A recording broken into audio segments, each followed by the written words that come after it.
Hi, St. Mark's. Last week I discussed with you hymns from the Reformation during a pandemic involving the plague. This week I'd like to discuss a hymn that's related to another topic in our culture today, and that's the Black Lives Matter movement. This week I'm sharing the screen with Devin Burns. She, as you know, has been filling in for the choir during our live streaming worship right now. And she grew up at St. Mark's, and she's a PhD student at Florida State University, and she studies American religious history. Hi, Devin. It's great to have you here this week. Hi, Daniel. Hi, St. Mark's. It's good to be here and to talk with you guys. Yeah. Can you tell us a little bit about what you're studying these days? These days, I am studying the Episcopal Church, the history of the Episcopal Church, specifically in the 19th century.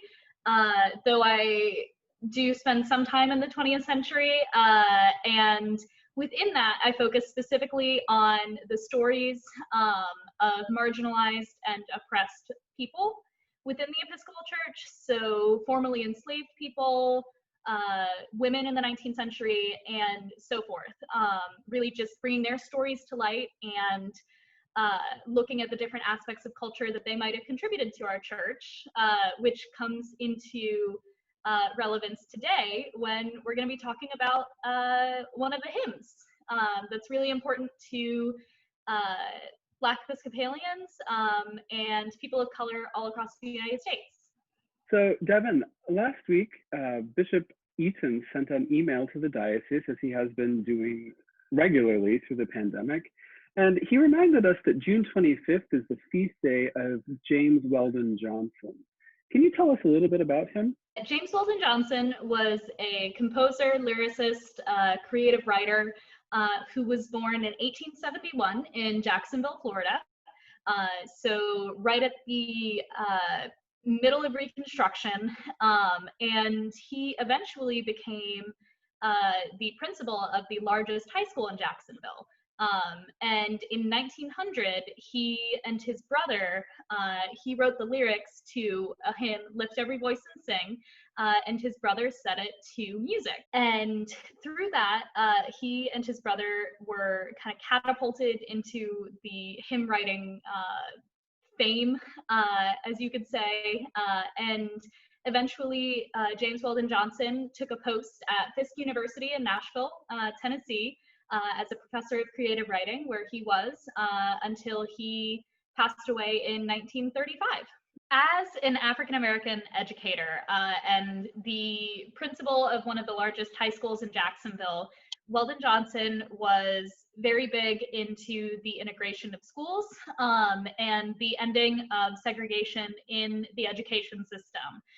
He worked very closely with people such as W.E.B. Du Bois, Mary McLeod Bethune, and others in the early days of the NAACP, and really worked to integrate schools and to just better the education opportunities for people of color in the early 1900s, which is really fascinating and really before its time.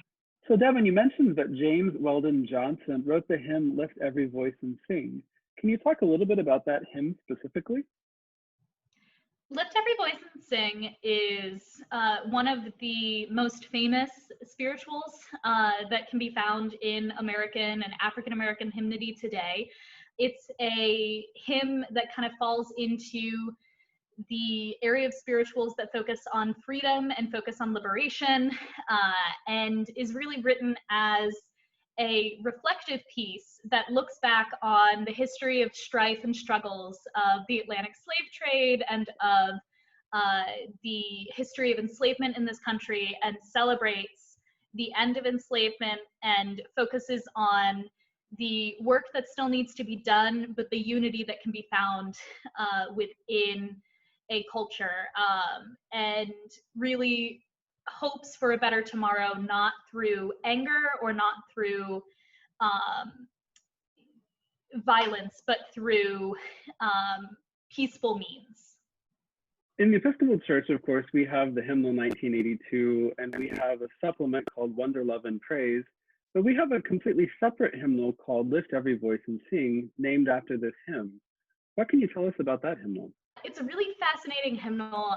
I was actually just reading a short little article about the creation of that hymnal, and it really carved a place in the Episcopal Church for the history and culture of Black Episcopalians, not just of those of African American descent, but also those who are from the Caribbean or who are from Africa and Ghana.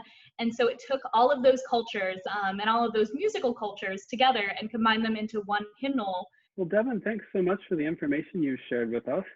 In his email, Bishop Eaton asked us to use the words of this hymn as a prayer during this time. And so you and I recorded the hymn in the church while we were there on Sunday. And so thanks so much for being here on Music Monday this week. Of course, always happy to talk hymns and to talk kind of history with anyone who would like to talk with me. That's great. Thanks again, and we'll see Devin on Sunday, and we'll see the rest of you soon.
Uh-oh, you're evaluating my work. I am. Are you subscribed? I will with a red button. And give us a thumbs up. I'm a fan, of course.